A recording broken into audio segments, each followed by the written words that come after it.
الحمد لله الذي أحاط بكل شيء علما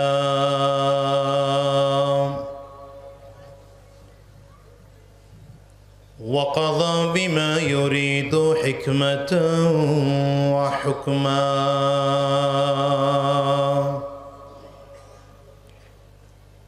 وأنعم بالنعم ابتلاء وامتحانا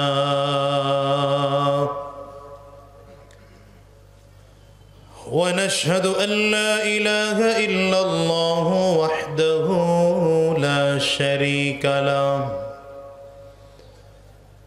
ونشهد أن محمدًا عبده ورسوله قال تبارك وتعالى في كلامه المجيد وفرقانه الحميد إذا جاء أجلهم لا يستأخرون ساعة ولا يستقدمون صدق الله العظيم وصدق رسوله النبي الكريم ونحن على ذلك من الشاهدين والشاكرين والحمد لله رب العالمين سبحانك لا علم لنا إلا ما علمتنا إنك أنت العليم الحكيم رب اشرح لي صدري ويسر لي أمري واحلل عقدة من لساني يفقه قولي لا إله إلا الله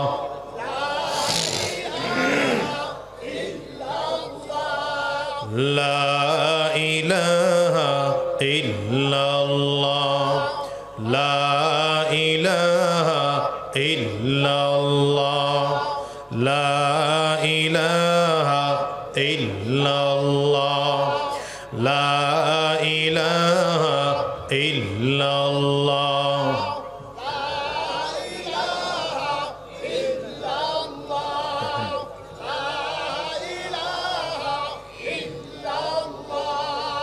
لا إله إلا الله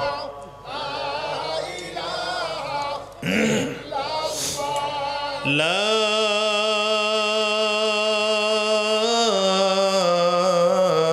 إله إلا الله محمد رسول الله বাংলাদেশের অন্যতম প্রাচীন ও স্বনামধন্য জামিয়া নরাইবাগ ইসলামিয়া মাদ্রাসা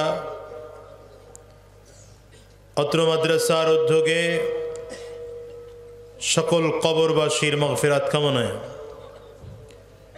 2 দিন ব্যাপী বার্ষিক ওয়াজ মাহফিলের প্রথম দিবস সমাপনী অধিবেশন আজকের এই প্রথম দিনের সম্মানিত সভাপতি সম্মানিত প্রধান অতিথি বিশেষ অতিথিবৃন্দ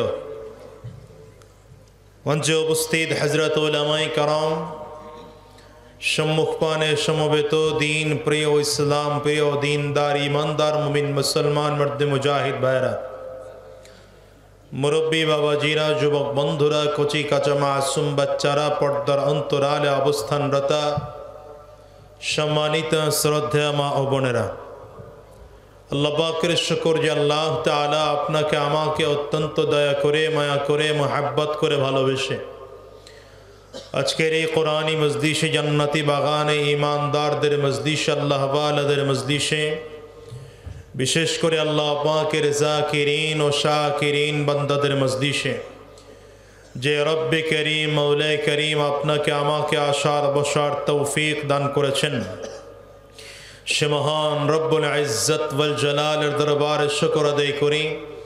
আমরা সকলেই জবান খুলে আওয়াজ দিয়ে চিৎকার করে জোরে সরে বলি আলহামদুলিল্লাহ। যে পরিমাণ মানুষ আছেন এই পরিমাণে আলহামদুলিল্লাহর আওয়াজ হয় নাই। আলহামদুলিল্লাহর আওয়াজ আর একটু বাড়াতে হবে। আপনাদের কি কষ্ট হবে? জিনার আওয়াজও ভালো হলো না, কষ্ট হবে? কণ্ঠ দান করেছেন কে? ডান হাতের শাহাদাত আঙ্গুলিটা উঁচা করে চিৎকার করে বলেন, কণ্ঠ দিয়েছেন কে? সবাই উঁচা করতে পারলেন না। না, নবীজি যখন আল্লাহর নাম নিতেন আঙ্গুলটা উঁচা করতেন। এইটা মনে করেও তো আঙ্গুলটা উঁচা করতে পারেন, উঁচা করেন। ডান হাতের শাহাদাত আঙ্গুলিটা উঁচা করে বলেন, কণ্ঠ দিয়েছেন কে? আরো জোরে বলেন, কে?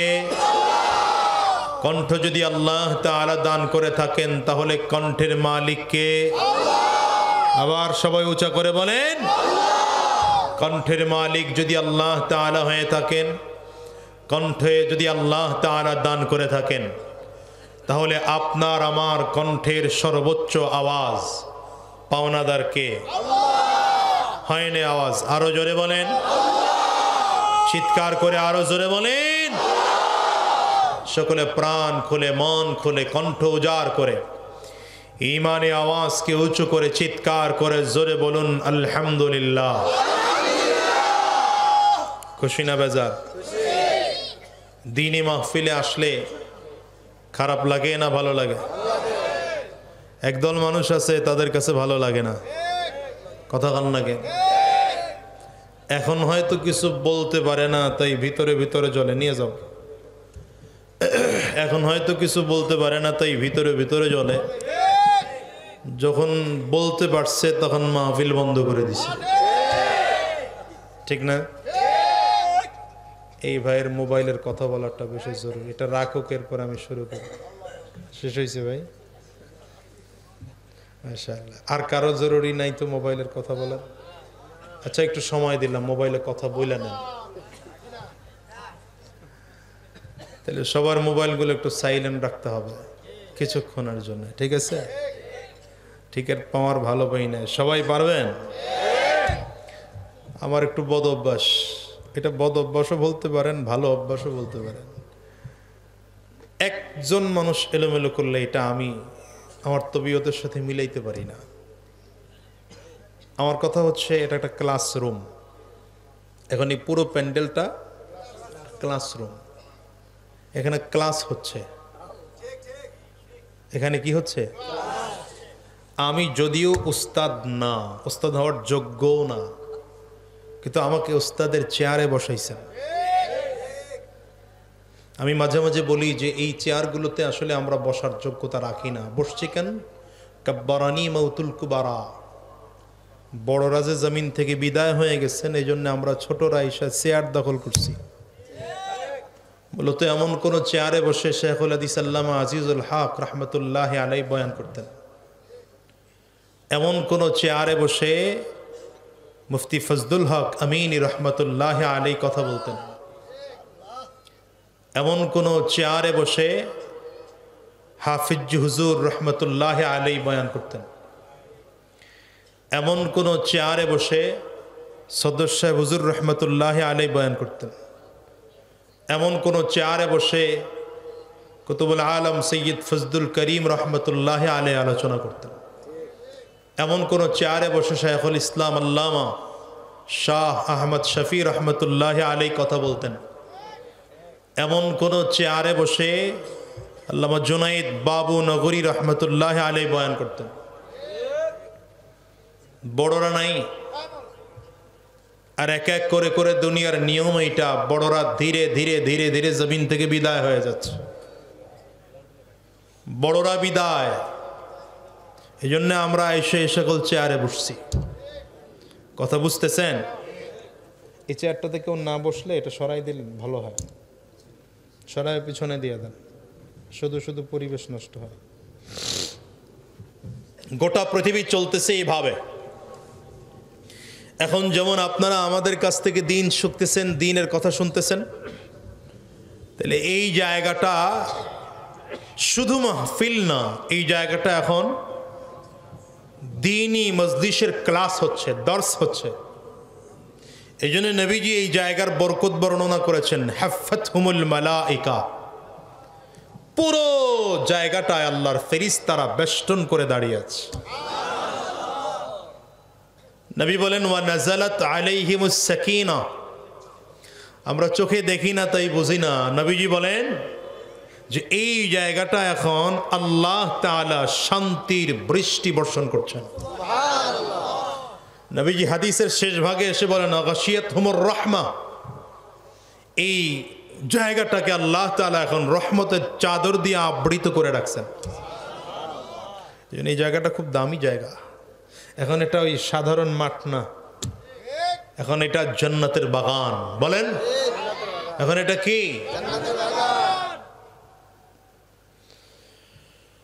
তো এই জন্যে খুব মনোযোগ দিয়ে বসবেন। খুব অল্প সময় কথা, কিন্তু মনোযোগ দিয়ে শুনলে কথা দামি।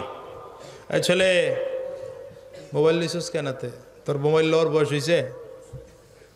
বাচ্চাদের হাতে মোবাইল দিবেন না। 18 বছর আগে বাচ্চাদের হাতে মোবাইল দেওয়া নিষেধ। বুঝতে পারছি? বাচ্চাদের জীবন আপনি নিজে নষ্ট করতেছেন, ইচ্ছা করে নষ্ট করতেছেন। আমি আমার বাসায় আমার বাচ্চাদের আইন করে দিছি, 18 বছর আগে মোবাইল চালানো চলবে না, এটা নিষেধ। বুঝাইতে পারলাম? দিনই ব্যাপারে তো আছেই, দুনিয়ার ক্ষেত্রে ওর চোখ নষ্ট হয়ে যায়, এনার্জি নষ্ট হয়ে যায়। বাচ্চাদের ব্রেন ওই একটা জায়গায় থাকে, ও দৌড়াবে, খেলাধুলা করবে, পাহাড় পর্বত মারবে, গাছ বাইবে, হাত পা ছিঁড়বে, ভাঙবে, এটাই ওর জীবন শক্ত হবে। একটা মোবাইল দিয়ে বসায় রাখে বাপ মা, ভাত খাইতে চায় না। অধিকাংশ আইসা ওই যে বাপ আইসা বিচার দেয়, হুজুর আমার ফলা ভাত খাইতে চায় না মোবাইল না দিলে। তো কপাল খারাপ আপনার, আপনি দিয়েছেন কেন মোবাইল? আমরা খাই না ছোটবেলায় মোবাইল ছাড়া ভাত? কি মুরব্বীরা এখানে যারা আপনারা খান নাই? এত আদর করা খাওয়ানো হয় না। ল্যাকটোজেন কারে কয়? চিনিই তো নাই মিয়া। কি এখন ল্যাকটোজেন 1, 2, 3, 4, 5 আরো কত কিছু। 6 মাস 7 মাস হয়ে গেছে, আমি বহুত দেখছি এমন। আমাদের চেয়ে মুরব্বীদের অভিজ্ঞতা আরো বেশি। কতগুলা খিচুড়ি রান্না করে দিয়ে গেছে, খাইলে খান, না খাইলে তোরটা তুই বুঝাল। কি হ্যাঁ, এটা ছিল এ কারণেই আনোয়ার শাহ কাশ্মীরি তৈরি হয়েছে, এখন তৈরি হয় না। কি কথা কন না? এখন এলেম ওয়ালা বহুত আছে, শেখুল ইসলাম আল্লামা শাহ আহমদ শফি তৈরি হয় না। আলেম তো বহুত আছে, এখন শেখুল হাদিস আল্লামা আজিজুল হক হয় না। আলেমের তো অভাব নাই, পীরের তো অভাব নাই, কত কালো মানিক সৈয়দ ফজলুল করিম তো আর তৈরি হয় না। কি কথা কন না? আপনারা যতই কোন দেশ আধুনিক চালাচ্ছি, গণতন্ত্র দিয়ে চালাচ্ছি, কি দিয়ে চালাইতেছে? তো এই গণতন্ত্রের আবিষ্কারক কে? এ কবের? এখন জন্মগ্রহণ করছে, আরো 50 বছর আগের জন্মগ্রহণ করা। কি কথা কন না? তা এটাও তো ওল্ড মডেলেরটাই আপনারা গ্রহণ করতেছেন। রাজতন্ত্রের থিওরি তাও তো 50 বছর আগের থিওরি, 100 বছর আগের থিওরি। সমাজতন্ত্রের থিওরি তাও আগের থিওরি, বরঞ্চ এই থিওরিতে বহুত ভুল প্রমাণিত হয়েছে। আমরা এই জন্য বলি গণতন্ত্র বাদ, সমাজতন্ত্র বাদ, রাজতন্ত্র বাদ, চলবে ইসলামী শাসনতন্ত্র। এই তন্ত্র আজ থেকে 1450 বছর আগে জমিনে আসার, প্রতিষ্ঠিত হওয়ার পরে আজ পর্যন্ত ইসলামের মধ্যে কেউ ভুল বের করে দেখাতে পারে নাই, পারছে না, কিয়ামত পর্যন্ত পারবেও না। বরঞ্চ এই যুগে এই তন্ত্রের থিওরি হচ্ছে এটা রাসূলুল্লাহ সাল্লাল্লাহু আলাইহি ওয়াসাল্লাম ইসলামী শাসন মদিনাতে গিয়ে কায়েম করছেন। হিজরত করে মদিনাতে গেলেন। নবীজি মদিনায় ইসলামী রাষ্ট্র চালাইছেন কত বছর? কন্যা কথা কন্যা 10 বছর, 10-11 বছর, 10 বছর ধরলাম, একটু কমাই ধরলাম। নবীজির ইন্তেকালের পরে আবু বকর সিদ্দিক রাদিয়াল্লাহু আনহু খলিফাতুল মুসলিমিন হয়েছেন, ঠিক না? কত বছর? ওই বাকিটা বাদ দেন, 2 বছর। তাহলে 10 আর 2 কত হলো? হযরত ওমর ফারুক রাদিয়াল্লাহু আনহু রাষ্ট্র পরিচালনা করেছেন 10 বছর, ওই 6 মাস বাদ দিলাম। তাহলে কত হইল? 12 আর 2 12 আর 10 22। তো হযরত ওমর রাদিয়াল্লাহু আনহুর শাসন আমলের মাঝামাঝি, তার মানে 5 ফেলে দেন, তার মানে কত থাকে? 17 বছর। 12 আর 5, এই 17 বছরে মদিনার অবস্থা এমন ছিল যে মানুষ যাকাতের সম্পদ নিয়ে দাঁড়িয়ে থাকতো, দিবে কাকে, দেওয়ার লোক খুঁজে পাওয়া যেত না। আপনি কিছুই বোঝেন নাই। কি বুঝছেন? আজকের কথা বলতেছি না, আজ থেকে 1450 বছর আগের কথা বলছি। যেই যুগে ইন্টারনেট ছিল না, মোবাইল ছিল না, কম্পিউটার ছিল না, ক্যালকুলেটর ছিল না, এগুলো কিচ্ছু ছিল না, যোগাযোগ মাধ্যম এত ভালো ছিল না। সেই যুগে শুধুমাত্র ইসলামী শাসন নবীজির আদর্শ মদিনায় কায়েম করার কারণে চিত্রটা এমন হয়েছে, প্রত্যেকটা মানুষ মধ্য আয়ের জায়গায় গিয়ে পৌঁছে গেছে। আর এখনকার অবস্থা, বাংলাদেশের 53 বছর হয়ে গেছে, 50 বছর বহুত আগে উদযাপন করছেন, কিন্তু এখনো আমার স্কুল কলেজ ইউনিভার্সিটির ছাত্রদের লেখাপড়া বন্ধ করে দিয়ে রাজপথে নামতে হয় বৈষম্য বিরোধী ছাত্র আন্দোলনের জন্য। কি কথা কন না কেন? তার মানে এই জাতির কপাল যে পোড়া, ঠিক মতোই পোড়া, কথা কয় না কেন? স্বৈরাচার বিদায় করলাম, 2 মাস, 2.5 মাস, 3 মাস হলো না, এর মধ্যে হঠাৎ করে তাকিয়ে দেখি আরেক স্বৈরাচার রুকি দিয়ে তাকায়। কি কথা কন না? এই জন্য আমি আমার বক্তৃতায় বলে থাকি, আমার ছাত্র ভাইদেরকে বলবো, যারা বৈষম্য বিরোধী আন্দোলন করেছ, এখন আর সেই সময় নেই। 47-এ আমরা রক্ত দিয়েছি ইংরেজ থেকে মুক্ত হওয়ার জন্য, 71-এ রক্ত দিয়েছি পাকিস্তান থেকে মুক্ত হওয়ার জন্য, 24-এ রক্ত দিয়েছি স্বৈরাচার মুক্ত হওয়ার জন্য। আগামীতে নতুন করে আরেকটা বার রক্ত দেওয়ার প্রয়োজন হতে পারে। যদি সেই রক্ত দেই, তো রক্ত দেব ইসলাম কায়েম করার জন্য। তৈয়ার ইনশাআল্লাহ? যদি রক্ত দেওয়ার দরকার হয় রক্ত দিবা, জীবনটাও যদি দিতে হয় উলামায়ে কেরামদের নেতৃত্বে কোরআন কায়েমের জন্য জীবন দিতে তৈয়ার কারা কারা? দুহাত উঁচু করে আল্লাহকে ডাকো।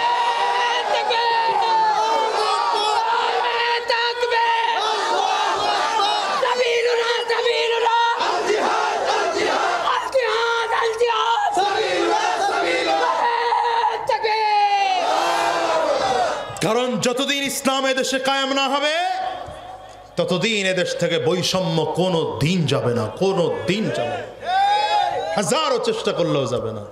গণতন্ত্র, সমাজতন্ত্র, রাজতন্ত্র দিয়া জীবনেও কোনোদিন এদেশ থেকে জালেম মুক্ত করা সম্ভব না। এটার সিস্টেমটাই জুলুম।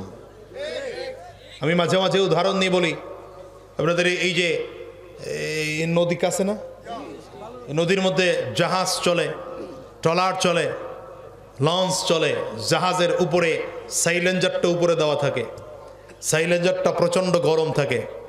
এক বোকা আহাম্মক গিয়া সাইলেঞ্জারে পিঠ ঠেকায় দিল। পিঠ ঠেকায় দিলে ভালো থাকবে না, পুড়তে থাকবে চামড়া। তো এই পিঠ ঠেকায় বলতেছে, আফসোস, মরে গেলাম, জ্বলে গেলাম, শেষ হয়ে গেলাম, বাঁচাও আমারে, পিঠ পড়ে গেল। বুদ্ধিমান একজন গিয়া কয়, বেটা পিঠটা সরাইলেই তো হয়। না, পিঠ সরাবো না। পিঠ সরাবে না, আগুন থেকে পিঠ সরাবে না, কিন্তু জ্বলা থেকে বাঁচতে চায়। গণতন্ত্র ছাড়বো না, ইসলাম চাই। গণতন্ত্র ছাড়বো না, শান্তি চাই। রাজতন্ত্র ছাড়বো না, শান্তি চাই। সমাজতন্ত্র ছাড়বো না, শান্তি চাই। খুদার কসম কোনোদিনও হবে না। আপনারা ঠিক জোরে বলতেছেন, আমি দেখতেছি। ঠিক বললেও এটা ঠিক, না বললেও এই কথাটাই ঠিক। রাগ করতেছেন? রাগ করতেছে কার কার? হাত তোলেন, দেখা লই। আল্লাহ কবুল করো, আমিন কন। জোরে বলেন, আরো জোরে বলেন। এই যে আমরা এখানে যারা বসছি, আমরা সব ছাত্র, আমরা সব কন্যা, সব ছাত্র। কেউ সব ছাত্র আমাদের উস্তাদকে নবীজি বলেন। উস্তাদকে আমার সাথে কথা কইেন, মুখ বন্ধ কইরা আমার ওয়াজ শোনা যায় না, আমি করতেও পারি না, আপনারা বুঝবেনও না। আমরা সব নবীর ছাত্র, আমাদের উস্তাদকে নবীজি। তবে আমরা হলাম ইনডাইরেক্ট ছাত্র, ভায়া সূত্রে ছাত্র। সাহাবায়ে কারাম ছিলেন নবীজির ডাইরেক্ট ছাত্র। আবু বকর সিদ্দিক রাদিয়াল্লাহু আনহু, ওমর ফারুক রাদিয়াল্লাহু আনহু, উসমান বিন আফফান রাদিয়াল্লাহু আনহু, আলী ইবনে আবি তালিব রাদিয়াল্লাহু আনহু, ওনারা ছিলেন নবীজির ডাইরেক্ট ছাত্র, ঠিক না? আর আল্লাহর নবী জমিনে আসছিলেন উস্তাদ হইয়া। বুইস্তু মুআল্লিমান, নবী কয় আমাকে পাঠানো হয়েছেই উস্তাদ বানায় পাঠানো হয়েছে। এই জন্যই আল্লাহ তাআলা গোটা পৃথিবীর মানুষের উস্তাদ বানাবেন। এই জন্য নবীকে দুনিয়ার কারো কাছে শিখতে আল্লাহ দেন নাই। কথা কয় না? নবীজি দুনিয়ার কোন স্কুলে পড়েছেন? কোন মাদ্রাসায়? কোন কলেজে? এই যে আস্তে কথা কয়, এরা বদঅভ্যাস। জোরে কোন? দুনিয়ার কোন স্কুল, কলেজ, ইউনিভার্সিটি, মাদ্রাসায় পড়েছেন? নবীজির কোন উস্তাদ দুনিয়া আছে? নেই। কেন নেই? দুই কারণে। অনেক কারণ থাকতে পারে, দুইটা কারণ আপনাদেরকে বলি। এক নম্বর কারণ, দুনিয়াতে যদি আমার নবীর কোনো উস্তাদ থাকতো তাহলে ছাত্রের তুলনায় উস্তাদের মূল্য বেশি হয়। ব্যাপারটা এমন হতো, নবীর চেয়ে নবীর উস্তাদের মূল্য বেশি। কথা কয় না? কিন্তু পদ্ধতি কি না, গোটা পৃথিবীর উপরে আল্লাহর পরে, গোটা মখলুকের উপরে যার সম্মান, আল্লাহর পরেই যার সম্মান, সেটা আমার নবীর সম্মান। ঠিক না? ঠিক না? ঠিক না? দ্বিতীয় নম্বর, যদি আমার নবী দুনিয়ার স্কুল, কলেজ, ইউনিভার্সিটি, মাদ্রাসায় লেখাপড়া করতেন তো কাফির মুশরিকরা বলতো আরে মুহাম্মদ আগের থেকেই লেখাপড়া জানে, এই মুহাম্মদ কোরআনটা বানাইছে, যেন এই জামকে আমার নবীকে দিতে না পারে। এই জন্য আমার নবীকে আল্লাহ তাআলা দুনিয়ার কাউকে কারো কাছে লেখাপড়া করার সুযোগই দেন নাই। হ্যাঁ, নবী বলেন যদিও দুনিয়ার কোনো লেখাপড়া কারো কাছে আমি করি নাই, তো আমাকে যতটুকু শিখিয়েছেন আমার আল্লাহ আমাকে উস্তাদ হইয়া শিখিয়েছেন। আল্লামানি রব্বি আল্লামানি রব্বি ফাআহসানা তা'লিমি আদাবানি রব্বি ফাআহসানা তা'দীবি। নবী আমার বলেন দুনিয়ার কারো কাছে আমি নবী লেখাপড়া করি নাই, আমাকে যতটুকু জ্ঞান শিক্ষা দেওয়ার আমার আল্লাহ তাআলা আমাকে জ্ঞান শিক্ষা দিয়েছেন। নবী বলেন এই জন্য আমি নবীর শিক্ষা গোটা পৃথিবীর মধ্যে সব থেকে উত্তম শিক্ষা। আমার নবীর থেকে ভালো শিক্ষা, বড় শিক্ষা আছে? শ্রেষ্ঠ শিক্ষা আছে? একটা ছোট্ট উদাহরণ দিতে বুঝবেন। এই বলেন তো, একজন মানুষ দুনিয়ার লাইনে সব অর্জন করেছে, কিন্তু আসমানি জ্ঞান তার নাই, কোরআনি জ্ঞান তার নাই, ইলমের জ্ঞান তার নাই, হ্যাঁ, দ্বীনের জ্ঞান তার নাই, তাওহীদের জ্ঞান নাই, রিসালাতের জ্ঞান নাই, বলেন সে মানুষটা শিক্ষিত না মূর্খ? আস্তে কয়েন না, জোরে বলেন। মূর্খ, মূর্খ। হ্যাঁ, কিন্তু একজন মানুষ দুনিয়ার কোনো লেখাপড়া জানেই না, ডাক্তার না, ইঞ্জিনিয়ার না, অ্যাডভোকেট না, পাইলট না, ব্যারিস্টার না, কিচ্ছু না, তো তার মধ্যে আসমানের জ্ঞান আছে, তাওহীদের জ্ঞান আছে, রিসালাতের জ্ঞান আছে, কোরআনের জ্ঞান আছে, ওয়াহীর জ্ঞান আছে। আল্লাহর কোরআন বলছে এই মানুষটা পৃথিবীর সব থেকে শ্রেষ্ঠ শিক্ষিত মানুষ। এর বাস্তব উদাহরণ আমার নবী। কে বলেন? বলেন না কে? কারণ নবী দুনিয়ার কোনো স্কুলে, কলেজে, ইউনিভার্সিটি, মাদ্রাসায় কোথাও পড়েন নাই। নবীজির কোনো দুনিয়ায় শিক্ষকই নেই। লেখাপড়া করিয়েছেন কে? আঙ্গুলটা উঁচা করে চিৎকার করে জোরে বলেন, কে লেখাপড়া করিয়েছেন? এবার যদি আপনি দুনিয়ার সকল শিক্ষিত মানুষদের তালিকা করেন, বলেন তো সবার উপরে কার নামটা দিবেন? বুঝে নাই কার নাম দিবেন? এটা কি 100 ভাগ ঠিক বললেন? আচ্ছা, আমি না তালিকা করলে আমার নবীর নাম আমি সবার উপরে দেব। যদি এই তালিকা খ্রিস্টান করে, কন্যা তারাও দিবে। যদি এই তালিকা বৌদ্ধরা করে, ইহুদিরা করে, আল্লাহু আকবার, হিন্দুরা করে। দেখেন, অক্সফোর্ড ইউনিভার্সিটি খ্রিস্টানদের দ্বারা পরিচালিত, সেখানে পৃথিবীর 100 মনীষীর তালিকা করা হয়েছে। আশ্চর্যের বিষয়, সবার উপরে খ্রিস্টানরা, সবার উপরে আমার নবীর নাম তারা দিয়েছে। আল্লাহ তাআলা নিজে উস্তাদ হইয়া নবীকে ছাত্র বানাইয়া নিজে পর্যাপ্ত পরিমাণ শিখিয়ে নবীকে এবার গোটা জাতির উস্তাদ বানিয়ে পাঠিয়েছেন। এবার নবী বলেন, বুইসতু মুআল্লিমা, আমি গোটা জাতির উস্তাদ হয়ে দুনিয়ার মধ্যে এসেছি। এবার আমার নবী গোটা জাতির উস্তাদ। এমন ছাত্র আমার নবী বানাইলেন, যেই ছাত্র নবীর কাছে লেখাপড়া করার কারণে জান্নাতি। আচ্ছা, উস্তাদ কেমন দামি, ছাত্র কেমন দামি? যেই উস্তাদের কাছে লেখাপড়া করলে জান্নাতের সার্টিফিকেট পাওয়া যায়, যেই উস্তাদের কাছে লেখাপড়া করলে জান্নাতের সার্টিফিকেট পাওয়া যায়। আবার ছাত্রই কেমন দামি, যেই ছাত্ররা যোগ্যতা থাকলে দুনিয়াতে থাকা অবস্থায় জান্নাতের সার্টিফিকেট দেওয়া যায়। নবীজি কেমন করে সার্টিফিকেট দেয় জান্নাতের? রাসূলুল্লাহ সাল্লাল্লাহু আলাইহি ওয়াসাল্লাম বদরের ময়দানে যারা শহীদ হয়েছেন, শরীক হয়েছেন, শুধু শহীদ না, যারা উপস্থিত ছিলেন, আল্লাহ তাআলা তাদের জিন্দেগির গুনাহ মাফ করার ঘোষণা দিয়েছেন। উহুদে যারা শরীক হয়েছেন, উপস্থিত হয়েছেন, টোটাল শহীদদের সকল উহুদের মুজাহিদদেরকে আল্লাহ মাফ করার ঘোষণা দিলেন। খন্দকের মুজাহিদদের মাফ করার ঘোষণা দিলেন। আল্লাহু আকবার। শুধু তাই না, নবীজি নিজে এক এক করে একজন সাহাবীকে ধরে ধরে জান্নাতের সার্টিফিকেট দিয়েছেন। জিবরিল আমিন একবার আসছেন, যদিও বর্ণনার দিক থেকে একটু দুর্বল। আপনারা বলবেন, হুজুর দুর্বল হাদিস দিয়ে ওয়াজ করবেন না। তো ফজিলতের ক্ষেত্রে দুর্বল হাদিস বর্ণনা করা যায়।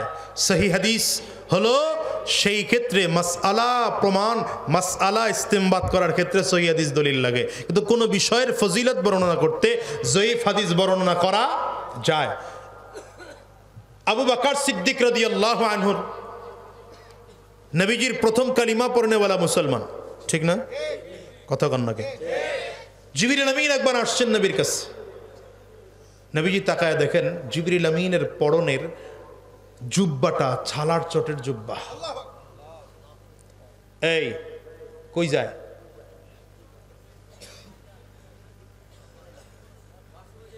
সিরিয়াস, বেশি সিরিয়াস চলে যান। ওই যে আগে বলছি কিন্তু ক্লাস, সুতরাং পারমিশন ছাড়া উঠার চিন্তাও করা যাবে না। আমি মাত্র শুরু করছি আলোচনা, যা পাইছি তার চেয়ে লোক বাড়ছে আলহামদুলিল্লাহ, কিন্তু সাবধান। পিছন দিকে তাকা, মিথ্যা কথা কই নেই তো, মাথায় টুপি দিয়ে আমি, কিন্তু উঠা যাবে না, সাবধান। কিছু মানুষের বদ অভ্যাস আছে, 2-10 মিনিট বয়া দেয় না, সুর ভালো না, জায়গা গিয়ে কয় ওয়াজ জমে নাই। কোরআন হাদিসের কথা, এটা জমারি বা কি আছে, না জমারি বা কি আছে? না ঠিকের পাওয়ার ভালো মনে হইল না, ফরমালিন কথা কোরআনের, কথা হাদিসের, এটা জমার কি আর না জমার কি? তো জিবরিল আমিন আসছেন, দুইজনের এক লগে ধরছে, কে হাসিনা না মনে করছে হুজুরে বুঝবো না, ব্যাকল মনে করছে আর কি। আম করে ওই আগের ওয়ালারা যেমন মনে করতো আর কি, ঠিক না? আবু বকর কি বলে, জিবরিল ডাকলেন। আবু বকর সিদ্দিক এসে নবীজির বাম সাইডে, জিবরিল আমিন নবীজির ডান সাইডে। তাকিয়ে দেখেন আবু বকর যেমন জুব্বা, জিবরিল আমিনের পরনেও তেমন জুব্বা, ওই দুইজনের একই ছালার চটের। আবু বকর সিদ্দিক রাদিয়াল্লাহু আনহুর পরনে যেমন, মাথার পাগড়ি যেমন, জিবরিলের মাথার পাগড়িটাও ঠিক তেমন। নবীজি একবার জিবরিলের দিকে তাকান, একবার আবু বকর সিদ্দিকের দিকে তাকান, কার জুব্বা কে পড়েছে, কার পাগড়ি কে পড়েছে, দেখে বলে আবু বকর তুমি জিবরিলের পোশাক পরছো না জিবরিল তোমার পোশাক পরছে? জিবরিল আমিন বলেন পয়গম্বর আমার পোশাক আবু বকর কেন পরবে? আমি তো আবু বকরের পোশাক পরেছি, শুধু আমি নই, আজকে আসমানের সব ফেরেশতারা আবু বকরের পোশাক পরেছে। সাউন্ড আরো বাড়ায় রেখেন ভাই, একটু বাড়ায় রেখেন, যতটুক বাড়ানো যায়। কারামতি দেখা এলেন আজকে। তো রহমাতুল্লিল আলামিন আবু বকর সিদ্দিক রাদিয়াল্লাহু আনহুর দিকে তাকিয়ে কান্না করতেছেন। এই আবু বকর তো সেই আবু বকর যে আবু বকর মক্কার বাজারের সব থেকে দামি কাপড় দিয়া জামা বানাইতেন। এই আবু বকর সিদ্দিক রাদিয়াল্লাহু আনহু জন্মসূত্রে গরিব ছিলেন না? কি কথা কন না কেন? জন্মসূত্রে গরিব ছিলেন না। আজকে ছাড়া চট পড়ে ঘুরতেছেন। এই আবু বকর সিদ্দিক তো মক্কার বাজারের সবচেয়ে বড় ব্যবসায়ী ছিলেন। মক্কার বাজারের দামি কাপড় দিয়ে জামা বানাইতেন আবু বকর। আজকে তো ফকির হয়ে গেলেন, তো গরিব হয়ে গেলেন কেন? এর কারণ আবু বকর সিদ্দিক বলেন, হুজুর আমার কাছে দুনিয়াতে সব থেকে তিনটা জিনিস প্রিয়। সুবহানাল্লাহ, বাড়ি যায় কয় মসজিদে নববীতে সাহাবায়ে কেরাম সব বসা, তো নবীজি দাঁড়িয়েছেন, দাঁড়িয়ে বললেন সাহাবায়ে কেরাম হুব্বিবা ইলাইয়া মিন দুনিয়াকুম সালাস, হুব্বিবা ইলাইয়া মিন দুনিয়াকুম সালাস। এই সাহাবায়ে কেরাম দুনিয়ার মধ্যে আমি নবীর কাছে সব থেকে প্রিয় জিনিস তিনটা। কয়টা? এর মধ্যে এক নম্বর তিব, সুগন্ধি আমি নবীর কাছে পৃথিবীর সব থেকে দামি প্রিয় জিনিস। দ্বিতীয় নম্বর ওয়ান্নিসা, মহিলা জাতি আমি নবীর কাছে বড় মহাব্বতের প্রিয় জিনিস। মহিলা জাতি মানে মায়ের জাতি, কন্যার জাতি, হালাল স্ত্রী আমার নবীর কাছে বড় প্রিয়। তিন নম্বর জুইলাত কুররাতু আইনি ফিস সালাহ, নবী বলেন নামাজের মধ্যে আমি আমার চোখের শীতলতা খুঁজে পাই। নবীজির বলা শেষ হয়ে গেল, আবু বকর দাঁড়িয়েছেন, পয়গম্বর আপনার কাছে যেমন করে তিনটা জিনিস প্রিয়, আমি আবু বকরের কাছেও তেমন করে তিনটা জিনিস প্রিয়।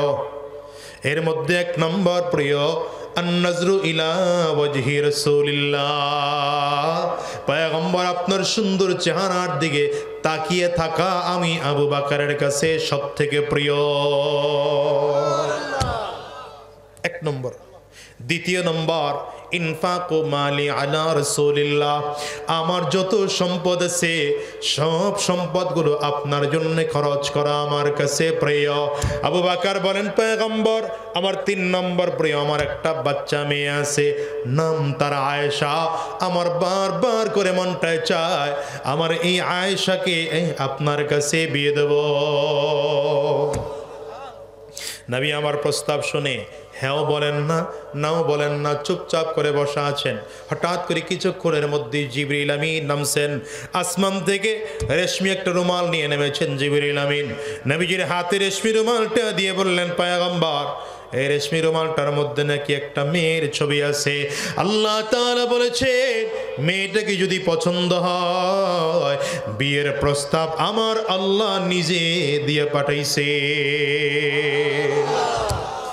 আম্মা জানা আয়েশা সিদ্দিকা রাদিয়াল্লাহু আনহার বিয়ের প্রস্তাব আবু বকর সিদ্দিক আগে নবীজির কাছে দিয়েছেন, আল্লাহ তাআলা প্রস্তাব দিয়ে পাঠাইছেন, আমার নবী আগে প্রস্তাব দেন নাই রে মুসলমান।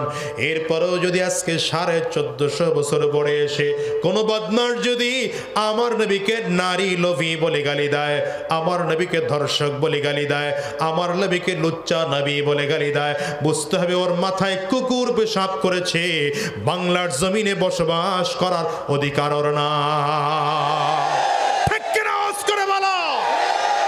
এতদিন আমরা হাজারো দাবি তুলেছি সরকারের কাছে, সরকার আমাদের দাবির তোয়াক্কা করে নাই, পাত্তা দেয় নাই। এবার আমরা দাবি তুলতে চাই, কারণ আমাদের ধর্ম উপদেষ্টা এমন একজনকে পেয়েছি যিনি আলেম মানুষ, যিনি আমাদের একজন মানুষ, যিনি ইসলাম বুঝেন, কোরআন বুঝেন। আমরা ধর্ম উপদেষ্টার কাছে দাবি করতে চাই, মাননীয় ধর্ম উপদেষ্টা, আপনার মাধ্যমে নতুন করে সংবিধানে আইন পাশ করতে হবে। কেউ যদি আমার নবীকে গালি দেয়, ইসলাম নিয়ে কথা বলে, আল্লাহ নিয়ে কথা বলে, কোরআন নিয়ে কথা বলে, ওলামায়ে কেরামদেরকে গালি দেয়, ওর ফাঁসির রায় কার্যকর করে বাংলাদেশের সংবিধানে সংযোজন করতে হবে। একমত থাকলে দুই হাত উঁচা করে আল্লাহকে দেখাও।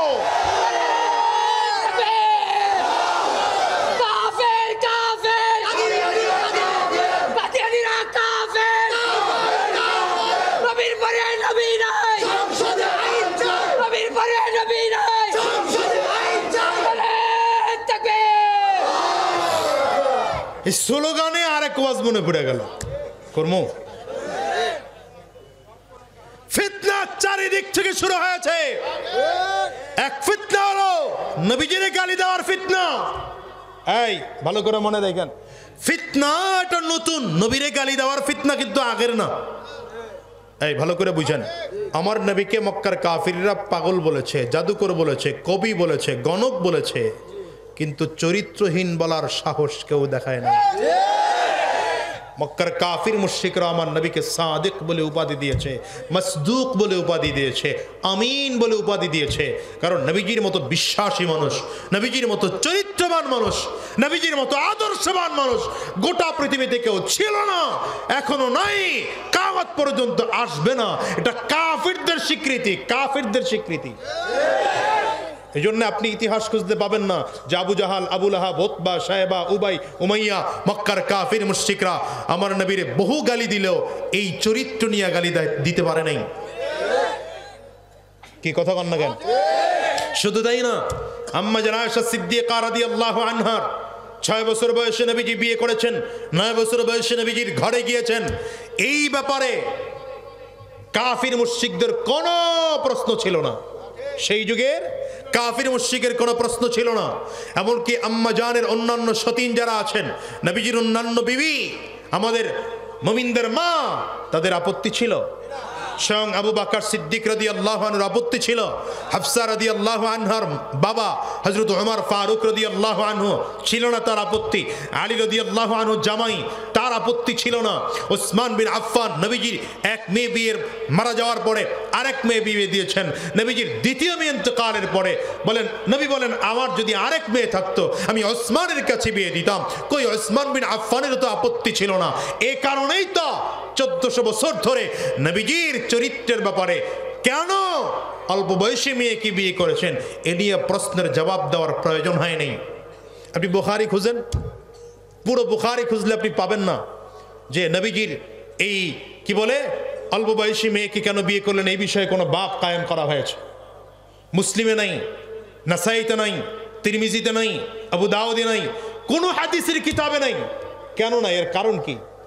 কারণ হলো এই যুগের নব্য নাস্তিকগুলো, নব্য বুলাগারগুলো যদিও নাম দিয়েছে মুসলমানের, কিন্তু এদের আস্পর্ধা এত, নবীর চরিত্র নিয়ে কথা বলে। এই চরিত্র নিয়ে কথা বলাটা মাত্র 50 বছর আগে শুরু হয়েছে। এর আগে আমার নবীর চরিত্র নিয়ে কথা বলার কেউ দুঃসাহস দেখায় নাই। কথা বুঝেন? এটা বড় মারাত্মক। আরেক কথা, নবী হলেন শেষ নবী। নবী বলেন, আনা খাতামুন নবিয়্যিন লা নবিয়্যা বাদি। আমি নবী, শেষ নবী, আমার পরে কোনো নবী। সংবিধানে একটা আইন পাশ করতে হবে, নবীকে যদি কেউ গালি দেয় তাকে ফাঁসির রায়, ফাঁসির কার্যকর করতে হবে। এটা 1 নম্বর দাবি। 2 নম্বর, আমার নবীর পরেও বহুজন নবী দাবি করেছে, যেমন মুসাইলামা নবী দাবি করেছে কিন্তু প্রতিষ্ঠিত করতে পারে নাই। কিন্তু যতটুকু ছড়াইছে এই হলো মির্জা গোলাম আহমদ, বাথরুমের অফিসার। কোথায় অফিসার? মরছে কোন জায়গায় যায়? পৃথিবীর সব থেকে নিকৃষ্ট জায়গায় গিয়ে মারা গেছে। কি কথা কন না কেন? বাংলাদেশে এরা নাম দিয়েছে আহমদিয়া মুসলিম জামাত। নাউজুবিল্লাহ, আগামী বছর করে এরা নবীর আরেক শত্রু, আরেক দুশমন। আসতে বলবেন না, পকেটে রাখবেন না আওয়াজ। এরা নবীর আরেক দুশমন। যেমন নবীকে গালি দিলে অপরাধ, এর চেয়ে মারাত্মক মারাত্মক মারাত্মক অপরাধ হলো কেউ যদি মিথ্যা নবী দাবি করে। আওয়াজ দিয়ে চিল্লা বলো ঠিক কেন? এখানে একটা ছোট্ট উদাহরণ দিতে মনে পড়ে গেছে, বলবো? ফেরাউন দাবি করেছিল আনা রব্বুকুমুল আ'লা, সব থেকে বড় খোদা, ঠিক না? কিন্তু ফেরাউনের আল্লাহ মারছেন পানির মধ্যে চুবায়া, আর নবী দাবি করে নেওয়ালা এই মিথ্যা দাবিদার গোলাম আহমদ কাদিয়ানিরে মারছে কই নিয়া। তার মানে আল্লাহ নিজের শরীকরে যতটা পছন্দ করেন, নবীজির শরীককে তার থেকে আরো বেশি অপছন্দ করেন। কি কথা বুঝেন না মনে হয়? কারণ আল্লাহর অভ্যাস হলো আল্লাহ তাআলা নিজেরটা ক্ষমা করতে জানেন নবীর বিষয়ে, আবার নবীর অবস্থা নবী নিজেরটা ক্ষমা করতে জানেন, আল্লাহর ব্যাপারে 1% ছাড় দিতে রাজি না। তো আজ আর একটা মনে পড়ে গেছে, কলাম আগে এটা শেষ করে লই, ফিনিশিং দিয়ে লই। তো কেউ যদি নবী দাবি করে আর সেই নবীর যদি কেউ অনুসারী হয়, নিঃসন্দেহে নিঃসন্দেহে টাটকা ফরমালিন মুক্ত কাফের। সুতরাং বাংলাদেশের সংবিধানে এটা নতুন করে আবার আইন করতে হবে। এই দেশে যারা আহমদিয়া মুসলিম জামাত দাবি করে, কাদিয়ানির দোসর, এরা কাফির, মুসলমান হতে পারে না। এরা যারা মুসলমান মনে করে তারাও কাফির, যারা সমর্থন করে তারাও কাফির, তারাও কাফির, তারাও কাফির। দুহাত উঁচু করে বলো চিল্লা ঠিক কেন? এই জন্য স্লোগান হবে নবীর পরে নবী নাই, সংসদে আইন চাই। সংসদে নবীর পরে, এই সবাই বলে না নবীর পরে নবী নাই, ঠিক আছে তো? নবীর পরে নবী নাই, সংসদে আইন চাই, ঠিক আছে নি? মনে থাকবে? আবু বকর সিদ্দিক যেটা মনে করছিলাম, আবু বকর সিদ্দিক রাদিয়াল্লাহু আনহু রাস্তা দিয়ে যাচ্ছেন একদিন। আবু বকর সিদ্দিক রাস্তা দিয়ে গেলে পরে এক ইহুদি আবু বকর সিদ্দিক রে টার্গেট করে কটুক্তি করে, এতদিন জানতাম মুসলমানরা একলারাই ফকির, এখন দেখি মুসলমানগুলো নবীও ফকির, আল্লাহও ফকির। জোরে কইলেন না আপনারা? ওই যে বললাম নবীর ব্যাপারে নবীজি ছাড় দেন, কিন্তু আল্লাহর ব্যাপারে নবীও। আবু বকর সিদ্দিক প্রথমবার শুনছেন, দাঁত কামড় দিয়ে চলতেছেন, কারণ আবু বকর সিদ্দিক তো নরম মেজাজের মানুষ, গরম না, ঠিক না? আরে আবু বকর সিদ্দিক মিয়া বুঝে না, খালি ওয়াজ উল্টা বুঝে। গরম হইল কে? আমাকে হুজুরগুর মধ্যে এরকম কিছু হুজুর আছে যারা একটু নরম, আবার কিছু হুজুর আছে কথা কয় না। মাওলানা মামুনুল হক সাহেব হুজুর স্টেজে খালি আইতেছে, দেখলেই পাবলিক লাফায়, গরম হয়েছে, ঠিক না? আবার কিছু আলেম আছে নরম, আল্লামা খালিদ সাইফুল্লাহ আইয়ুবী বয়ান করলে এরা দেখলেই নরম নরম লাগে, কথাই কয় নরম করে, ঠিক না?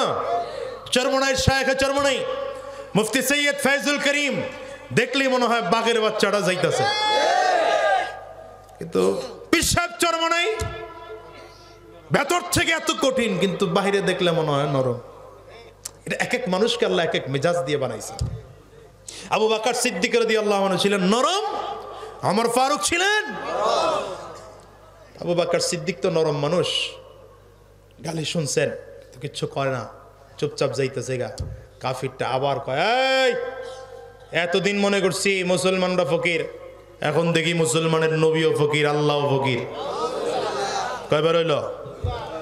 এবার তৃতীয়বারে কয়, এতদিন জানতাম। আরে আবু বকর রে বলতেছি, এখন টার্গেট করে কয় আর কি, আবু বকর রে বলতেছি, শোনো, তোমরাও ফকির, তোমাদের নবীও ফকির, তোমাদের আল্লাহও ফকির। আবু বকর সিদ্দিক কয়, একবার ছাড় দেওয়া যায়, দুইবার ছাড় দেওয়া যায়, তৃতীয়বার ছাড় দেওয়া যায় না। কারণ আমরা 2008-এ ছাড় দিয়েছি, 14-তে ছাড় দিছি, 18-তেও ছাড় দিছি, 24-এ করে তাকাই গেছে, 24-এ যদিও রাজনৈতিক নেতারা কয় আমরা পারবো না, এর না মানুষ সম্ভব না। পাবলিক দাঁড়ায় দাঁড়ায় কইতেছিল কয় আল্লাহর গজব যারা সম্ভব না, এই জন্য আল্লাহ কয় বাচ্চা দিতে ফাটাই দিছি যা, এগুলো বালিগ না নাবালকটারে রাস্তা নামাই দিছে। স্কুল কলেজ ইউনিভার্সিটির থেকে ছোট ছোট বলাবান, একটা তো বয়সের লেগে মন্ত্রী হইবার পারলো না, এত কম বয়সী বলাবান রাস্তায় নামিয়ে এমন দাবানল তৈরি করেছে, দুপুরের খানা পাকানো থাকলেও না খাইয়াই দাদার দেশে যাওয়া লাগছে।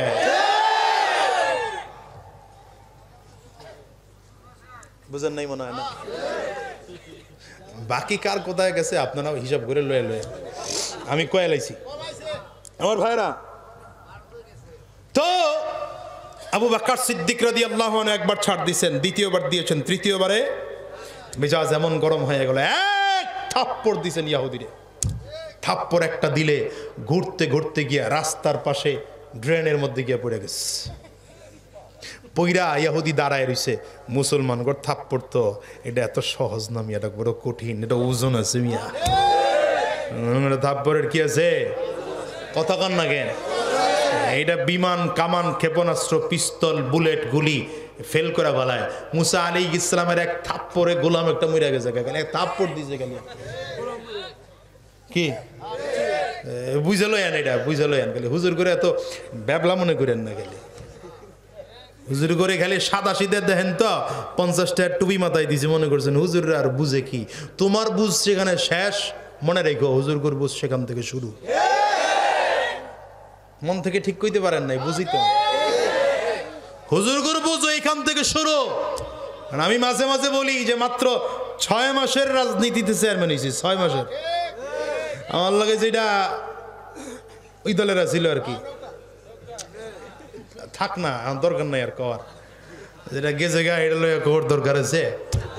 তো এই যেটা আসিল এটা হলো 22 বছর ধরে রাজনীতি করছে, 1 কোটির উপরে খরচ করছে, কিন্তু টিকতে পারে নাই, 6 মাসের ধাক্কায় টিকতে পারে নাই। তা আমি মনে মনে চিন্তা করলাম এটা হুজুর গোর কেরামতি। আবার আবার আমারে মনে করেন না যে আমি আল্লাহর ওলি দাবি করে লাইছি, সাবধান। আমি বুঝাইলাম যে আমার মতো পিচ্ছি যদি এটা বাড়ে, তাহলে আমাদের দেশের বড় বড় হুজুর যারা আছে এরা যদি বাংলার রাজনৈতিক ময়দানে 1 বছর কাজ করেন, বেশি সময় লাগবে না, এদেশের সংসদ ভবন আল্লামা মামুনুল হকের হাতে আসবে, এদেশের সংসদ ভবন মুফতি সৈয়দ ফয়জুল করিমের হাতে আসবে, এদেশের সংসদ ভবন উলামায়ে কেরামদের নেতৃত্বে চলবে। জালিমের হাতে ছেড়ে দেওয়া হবে না, হবে না, হবে না। চিল্লা কাও ঠিক কেনা?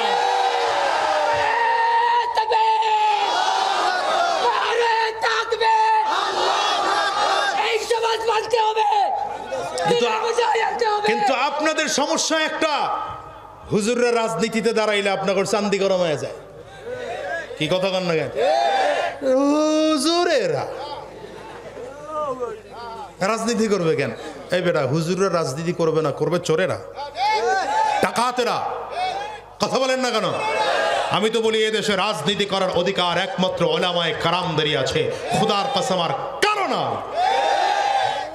আমার লগে খালি ঠিক মিলায়েন না, মাহফিল থেকে বের হয়েও ঠিক কইেন।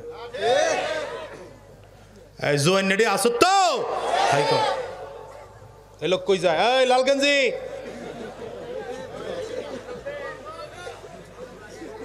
যাওয়া যাবে না?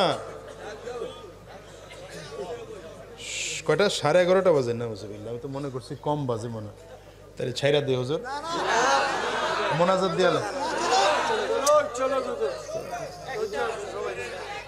আচ্ছা আর 20-22 মিনিট আছেন তো ইনশাআল্লাহ, অল্প সময় শেষ করে দিতেছি।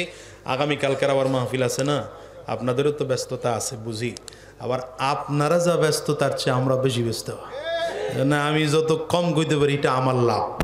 বসেন, খুব চাপ লাগায় বয়ে পড়েন, আল্লাহ কবুল করো, আমিন করো। তো আবু বকর সিদ্দিক রাদিয়াল্লাহু আনহু থাপ্পড় একটা দিলে পড়ে গেছে, ও ওখানেই পড়ে রইছে, উঠে না আর ভয়ে। উঠলে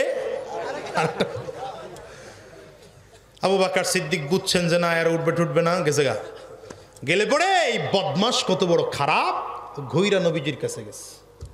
নবীজির কাছে গিয়া কয় মোহাম্মদ, এই যে দেখো তোমার কাছের মানুষ আবু বকর থাপ্পড় দিয়ে আমার গালটারে লাল বানায় লাইছে। নবীজি কয় আবু বকরে না ওমরে? মারটা দিছে কে? কেন আমি তোমার আবু বকরেরও চিনি, ওমরেরও চিনি, মায়েরটা আবু বাকারই দিছে। নবীজি মিলাইতে পারতেছেন না, মায়ের দাগে দাগে মনে হইতেছে মাইরটা ওমরের, কারণ হিসাব নিকাশ মিলাইতে হইব। তো আবু বকর সিদ্দিক তো নরম নরম মানুষ, যখন গরম হয়ে যায় দুনিয়া ওলট পালট করে ফেলাইতে পারে। এটা 5ই আগস্টের ভিডিও দেখলে বোঝা যায়। কথা কও না কেন, কথা কও না কেন। রহমতুল্লিল আলামিন। দেখেন ইনসাফওয়ালা নবীর বিচার দেখো। এই মুসলমান, নিজের দলের 7 খুন মাফ, আপনাদের এই পাশেই কি কথা কন না কেন? থাক, দরকার নাই, আর বেশি যাওয়ার দরকার নেই, আর বেশি যাওয়ার বুঝেন না মিয়া। 70-80 রাকাত, এটা হিসাব নিকাশ আছে।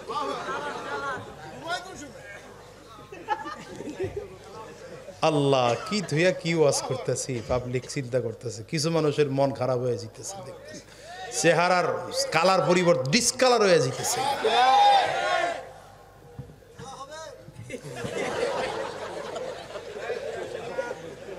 আল্লাহ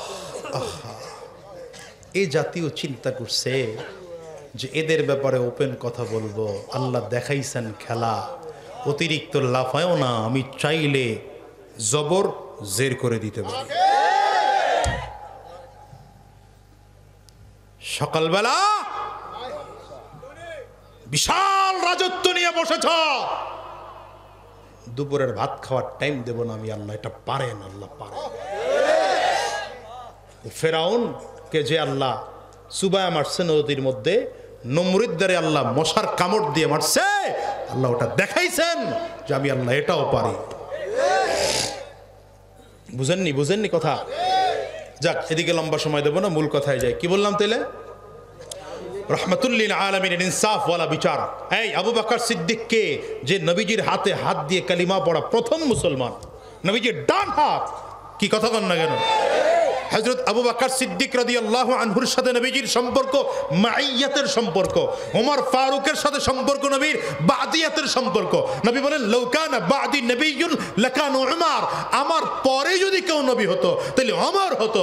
আর নবী বলেন আমি নবী না হয়ে যদি কেউ নবী হতো সেটা আবু বকর হতো। এই আবু বকরের সম্মান আপনি জানেন?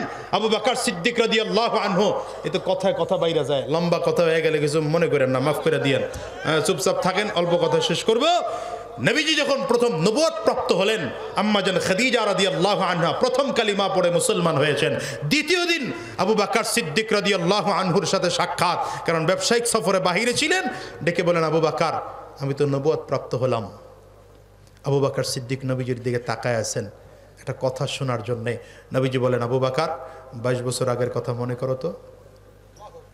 এতটুকু শুধু বলেছেন, আবু বকর হাত বাড়ায় দিয়েছেন, হুজুর কোনো প্রশ্ন না, কোনো জিজ্ঞাসা না, কালিমা পড়ায় দেন, মুসলমান হয়ে যাব, নবী মেনে নিলাম। ইতিহাস কি 22 বছর আগের? 22 বছর আগের ইতিহাস হচ্ছে আল্লাহু আকবার, নবীজির বয়স যখন 18 বছর, আবু বকর সিদ্দিক রাদিয়াল্লাহু আনহুর বয়স তখন 20 বছর। দুইজনেই ব্যবসায়ী কোনো সফরে যাচ্ছেন, রাস্তার মাঝে তাঁবুতে, একই তাঁবুর নিচে একই বিছানায় নবীজিও ঘুমাচ্ছেন, আবু বকর সিদ্দিকও ঘুমাচ্ছেন। আবু বকর সিদ্দিক বলেন রাতের বেলা আমি স্বপ্ন দেখতেছি আখিরি জামানার পয়গম্বর যিনি হবেন তার এই এই এই এই কিছু গুণ থাকবে, আর আখিরি জামানার প্রধান সহকারী যিনি হবেন নবীর, তার এই এই এই এই কিছু গুণ থাকবে। আবু বকর সিদ্দিক বলেন টোটাল মক্কার মধ্যে মিলাইলাম, এই গুণগুলো আমার মধ্যে আর মুহাম্মাদের মধ্যে আছে, আর কারো মধ্যে নাই। এই গুণগুলো কার মধ্যে? আমার মধ্যে, মুহাম্মদুর রাসূলুল্লাহর মধ্যে। আমি নবী না মুহাম্মদ নবী, প্রধান সহকারী আমি না মুহাম্মদ, মিলাইতেছিলাম। ওই যে মাইয়াতের সম্পর্ক বললাম, মিলাইতেছিলাম, কিন্তু স্বপ্ন কারো কাছে বলি নাই, কেউ জানেও না, কাউকে জানাই নেই। আজকে 22 বছর পরে নবীজি যখন আমার সামনে দাঁড়িয়ে বললেন আবু বকর, ওই 22 বছর আগের স্বপ্নের সেই চরিত্রের মুহাম্মদ আমি নবী, কোনো কথা বলি নেই, হাত বাড়িয়ে দিয়েছি, কালিমা পড়িয়ে দেন। এগুলো আবু বকর। সেই আবু বকর সিদ্দিককে আজ নবীজি আসামির কাঠ গড়ায় দাঁড় করান, ইহুদি বিচার নিয়ে আসছে। এটা ইসলাম, এটা ইসলাম মিয়া। আপনি জানেন নবীজির বিচার কত কঠিন ছিল। হিজরত করে মদিনাতে গিয়েছেন নবীজি। নবীজির বংশের এক মহিলা চুরি করে ধরা খাইছে। নবীজির বংশের এক মহিলা রহমতুল্লিল আলামিন, তার কাছে বিচার আসছে। তো নবীজির কাছে বিচার আসলে নবী কি করতেন? মসজিদ নববীতে বসে কোরআন খুলতেন। কি খুলতেন? এই যখন মসজিদ থেকে বিচার বের হয়ে গেল, বিচার যখন পাঠাগারে গেল, ক্লাবে গেল, আর কোরআন খোলা বন্ধ করে দিয়ে বিড়ি আর সিগারেট টান্নেওয়ালারা বিচার শুরু করলো, এদেশ থেকে ইনসাফ তখনই বর্ডার ক্রস করে মদিনায় চলে গেল। এজন্য পারলে বিচারটা মসজিদে করেন। আমি হঠাৎ করে আমার এলাকায় চেয়ারম্যান যে এটা জানেন তো, মাঝে মাঝে আমি এই কাম করি। হঠাৎ করে এই কই চলেন আজকে মসজিদে বমু, তো আমার যেগুলা আশপাশের সালিশদার জিরি এগুলো ব্যবসা করে না হুজুর আজকে থাক না, আচ্ছা আচ্ছা আজকে থাক হুজুর। আর হুজুর ওযু নাই, প্যান্ট ঠিক নাই, কারো কিছু ঠিক নাই। শুধুমাত্র মসজিদে বিচার হলে অর্ধেক দেশের জুলুম বন্ধ হয়ে যাবে।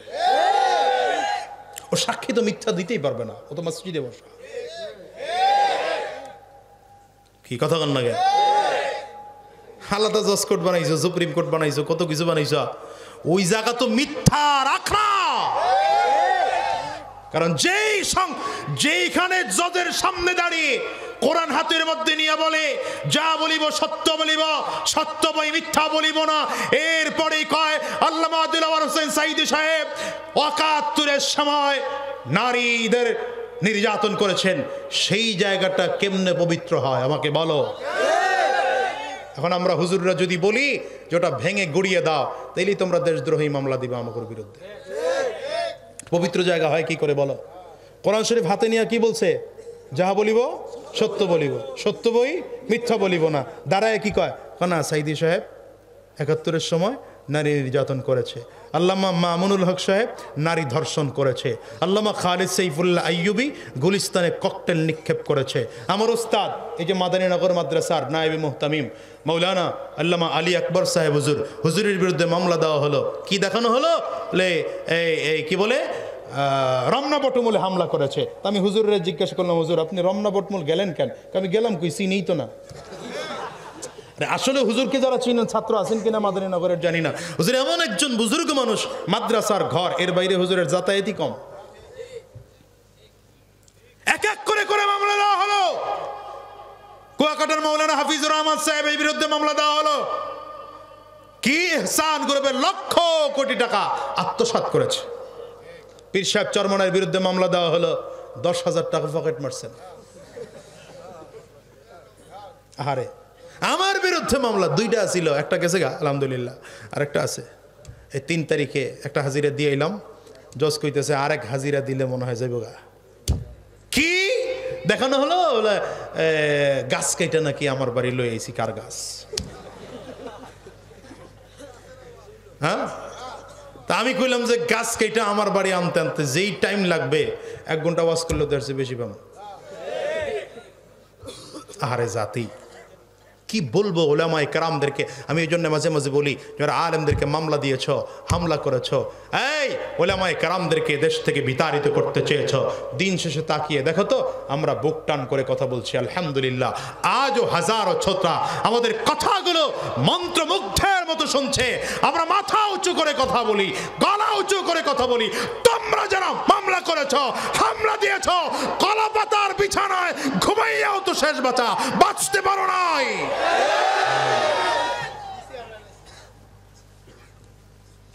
শুধু দাড়ি কামাও নাই বেটা, দাড়ি কামাইয়া চুলে কলপ লাগাইয়া তারপরে লুঙ্গি পরে প্যান্ট শার্ট খুলে মাছের টলারে উঠছ।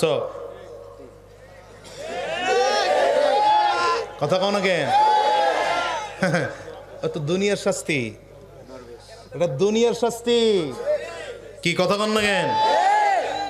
কিয়ামতের ময়দানে দাঁড়াইবা না? তুমিও যা থাকবা সেদিন আমিও তা থাকবো। তোমার ক্ষমতা যা থাকবে আমার ক্ষমতাও তা থাকবে। তোমার গলার মধ্যে রশি লাগাইয়া আসামির কাঠ করে দাঁড় করায়া আল্লাহর আদালতে একটা একটা জুলুমের হিসাব নেব, একটা একটা জুলুমের হিসাব নেব। হাত উঁচু করে চিল্লায়া বলো ঠিক কিনা? ছাড় দিয়ে দিছি মনে করো না, কি কথা কয় না? আল্লাহ তো কি বললাম, কোন দিক থেকে কই যাই? আবু বকর সিদ্দিক রাদিয়াল্লাহু আনহুকে আজকে নবীজি ডাকলেন, দুইজন পুলিশ পাঠালেন, যাও আবু বকর কোথায় আছে নিয়ে আসো। হযরত আবু বকর সিদ্দিক রাদিয়াল্লাহু আনহু আসছেন, আয়েশা মসজিদে নববীতে ঢুকে নবীর সামনে দাঁড়ালেই তাকায় দেখতেছে বদমাশ দুইটা বসা। কোন দুইটা? দেখেই মেজাজ গরম। হুজুর অনুমতি দেন, থাপ্পড় একটা দিমু। নবীজিকে আবু বকর, এতক্ষণ আমার সন্দেহ ছিল যে আগের মাইটটা তুমি দিছো কিনা, এখনকার তোমার অ্যাটিটিউড দেখে মনে হইতেছে না আগের মাইটটা। আরে কত ইনসাফ হলো না, মারছো কেন বলো? এই যে বলছিলাম যে মদিনাতে নবীজি যাওয়ার পরে নবীজির ঘরের, নবীজির বংশের এক মহিলা চুরি করেছে। নবীজি কোরআন খুলেছেন, মসজিদে নববীর মেম্বরে উঠে সাহাবায়ে কেরাম চিন্তা করতেছেন, নবীর বংশের মহিলা, আমার নবী কোরআন খুলেছেন, তো অবশ্যই এটাই তো শাস্তি হবে, আস-সারিকু ওয়াস-সারিকাতু ফাকতাউ আইদিয়াহুমা। তো এটাই তো শাস্তি হবে, হাত কেটে দেওয়া হবে।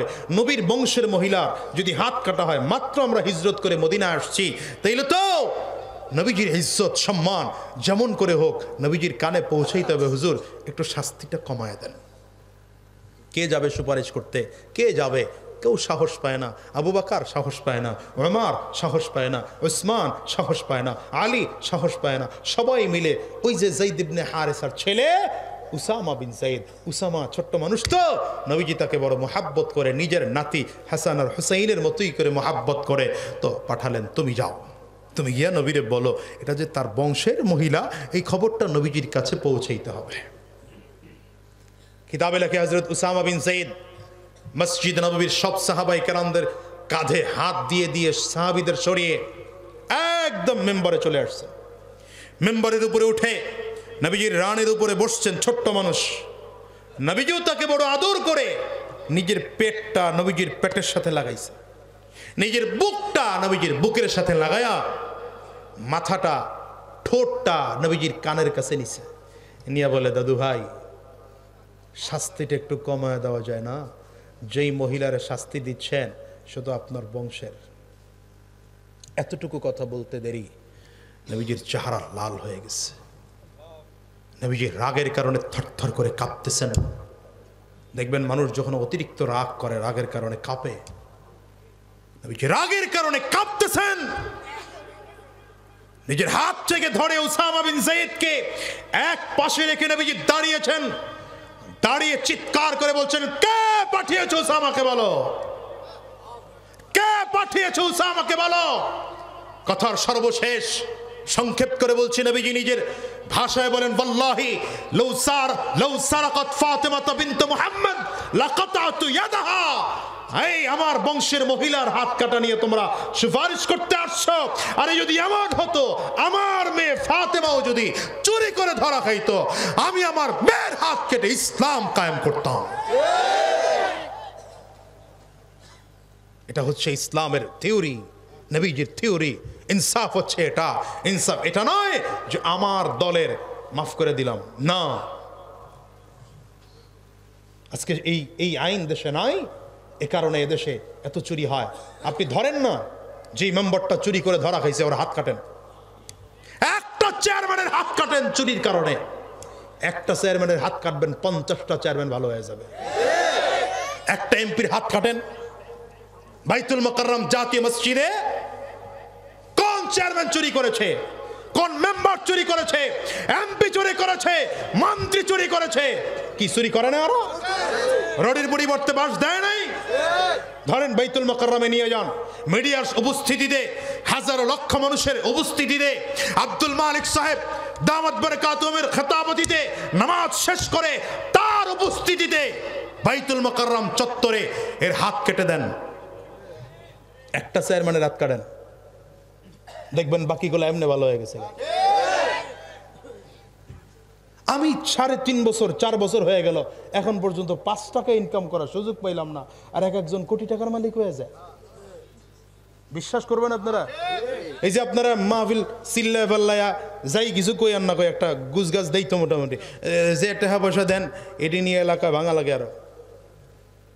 হ্যাঁ, এই আপনাকে টেহারি নিয়ে এলাকায় খরচ করি।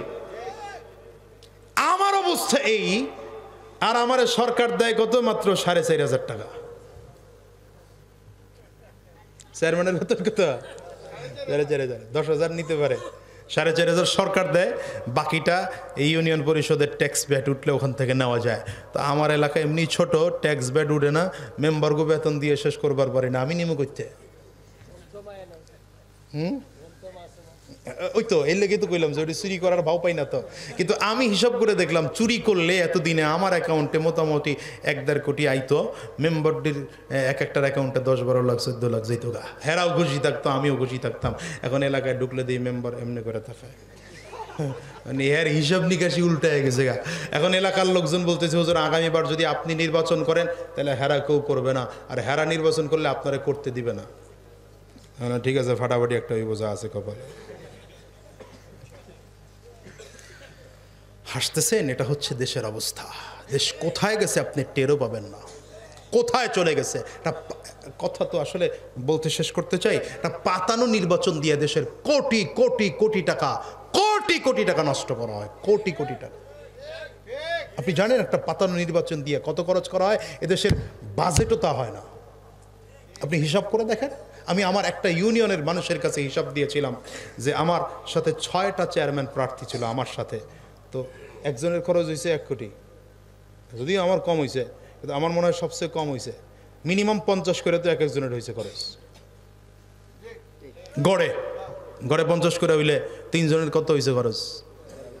কন্যা আরে 6 জনের 3 কোটি, 3 লাখ কয়? হ্যাঁ 3 কোটি।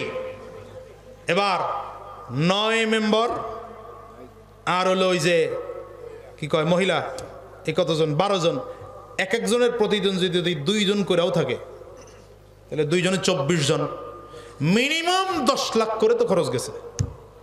কি কথা কন না? মিনিমাম তো গেছে এটা নাকি? তো 10 লাখ করে গেলেও তো কত? প্রায় 2.5 কোটি, 5.5 কোটি টাকা একটা পাতানো নির্বাচন দিয়ে খরচ হলো। আরে মিয়া 5.5 কোটি টাকা 5 বছরে একটা ইউনিয়নে বরাদ্দ যায় না। কি হচ্ছে আমার দেশে, কি হচ্ছে আমার দেশে? এজন্য আমি তো বলি মাঝে মাঝে, ইউনুস ভাই 10 বছর থাকুক। আপনারা ঠিক কইতে পারলেন না কেন? থাকুক না 10 বছর, অসুবিধা কি? হ্যাঁ, খালি ভালো মতো দেশটা চালা। কথা কন না কেন? খালি দেশটা ভালো মতো চালা। ওলামায়ে কেরামদের প্রতি নির্যাতন না করুক, মাদ্রাসার প্রতি নির্যাতন না করুক, মসজিদের প্রতি নির্যাতন না করুক। এদেশের প্রত্যেকটা নাগরিক অধিকার ফিরিয়ে দিক, থাকেন আপনি, অসুবিধা নাই। যদিও কেউ মানতে পারবেন না, আপনারা না মানেন না মানেন না। আমার রাহমাতুল্লিল আলামিনের ইনসাফ। এইবার আবু বকর সিদ্দিককে ডাকলেন। আবু বকর, মারছো কেন? আবু বকর সিদ্দিক রাদিয়াল্লাহু আনহু আসামের কাঠগড়ায় দাঁড়িয়ে বলেন, পয়গম্বর মারবো না তো করবো কি? ও আমাকে গালি দিয়েছে, আচ্ছা আমারটা মাফ করে দিলাম, আপনারে গালি দিয়েছে, আল্লাহকে গালি দিয়েছে। নবী বললেন, আবু বকর তোমার সাক্ষী আছে? আবু বকর সিদ্দিক বলেন, হুজুর সাক্ষী তো কেউ নাই, কারণ আমার সামনে ওই ইহুদি 2টা ছিল, ও তো আর আমার পক্ষে সাক্ষী দিবে না, আর আমার সাথে কেউ ছিল না। যখনই শুনছে সাক্ষী নাই, ইহুদি 2টা কথা ঘুরায় ফেলাইছে, হুজুর আমরা তোমার গালি দিয়েছি ঠিক আছে, আল্লাহরে দেই নাই।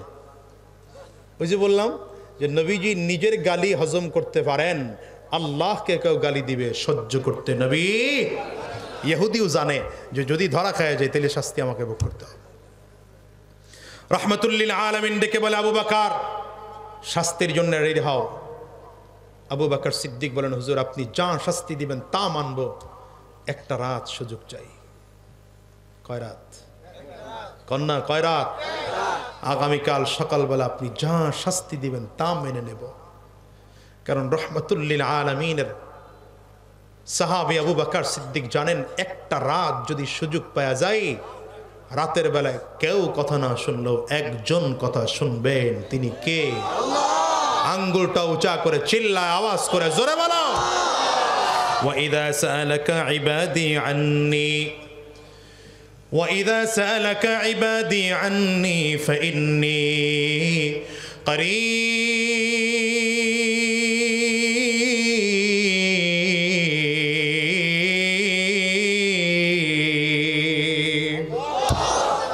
رب كريমের ওয়াদা আছে আমার বান্দা মুসিবতের মধ্যে পড়ে গেছো, বিপদের মধ্যে পড়ে গেছো, আমি আল্লাহকে বলো, আমি আল্লাহ তাআলা তোমার ডাকের সাড়া দেওয়ার জন্য তোমার পাশে এসে দাঁড়িয়ে যাব। এ বান্দা মুসিবতের মধ্যে পড়ে গেল, বিপদের মধ্যে পড়ে গেল, উদউনি আস্তাজিব লাকুম, গোলাম রে আমাকে ডাকো, আমি তোমার ডাকের সাড়া দেওয়ার জন্য তৈয়ার হয়ে যাব। আবু বকর সিদ্দিক রাদিয়াল্লাহু আনহু রাতের বেলায় বাসায় চলে গেলেন। স্ত্রীর সাথে আজকে কথা নাই, সন্তানদের সাথে আজকে কথা নাই, চেহারা মলিন, ঘরের দরজা বন্ধ করে দিয়ে আলাদা রুমের মধ্যে ঢুকলেন, চায় নামাজ বিছাইয়া রবের দরবারে চোখের পানিগুলো ছেড়ে ছেড়ে কান্না করতে আরম্ভ করেছে। আর ডেকে বলে, মালিক,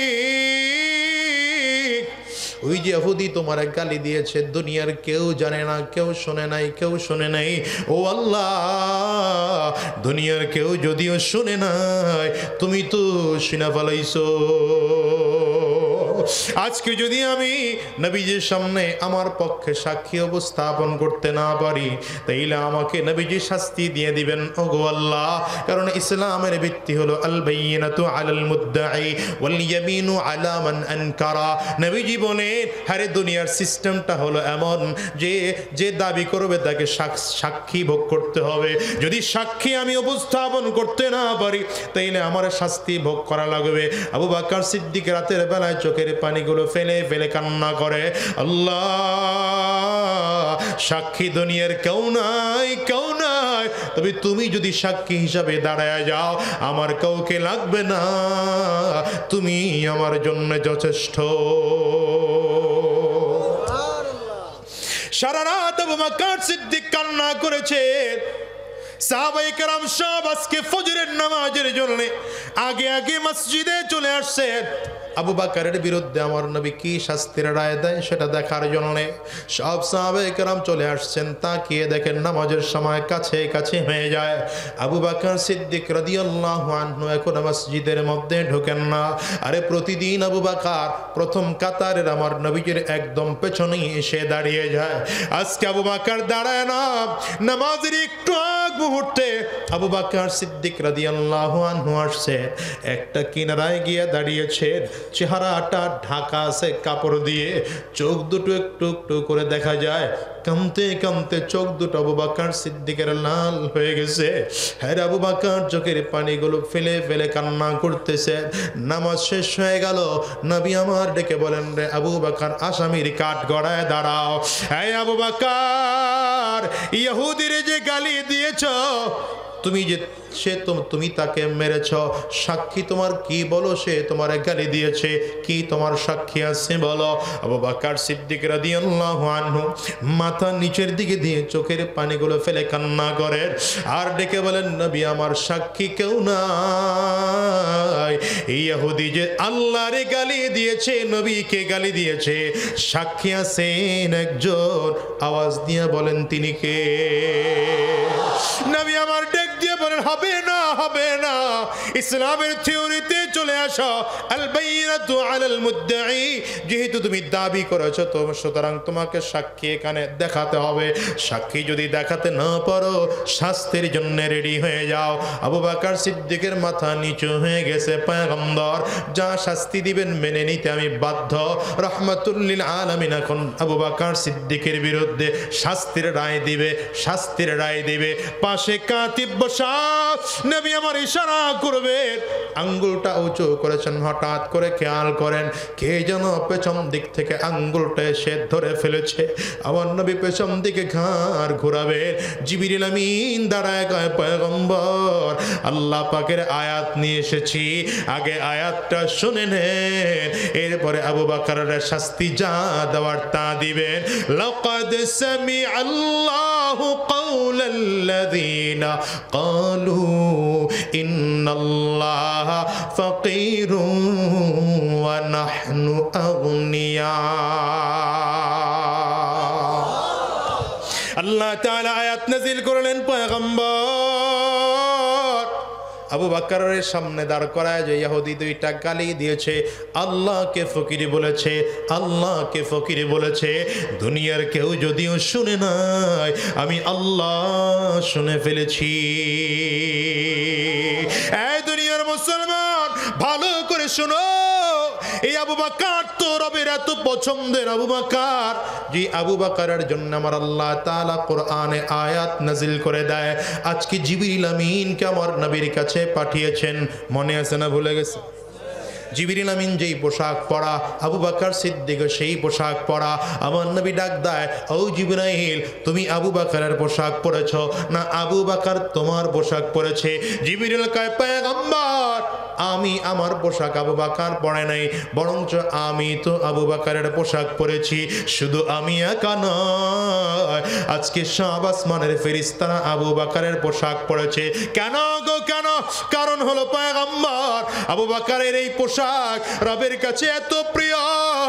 আবু বকর তো এত সম্পদওয়ালা ছিল, এত টাকাওয়ালা, এত ক্ষমতাওয়ালা, কিন্তু আজকে নবীর জন্য সব খরচ করে ফেলেছে, নবীর জন্য সব দান করে দিয়েছে।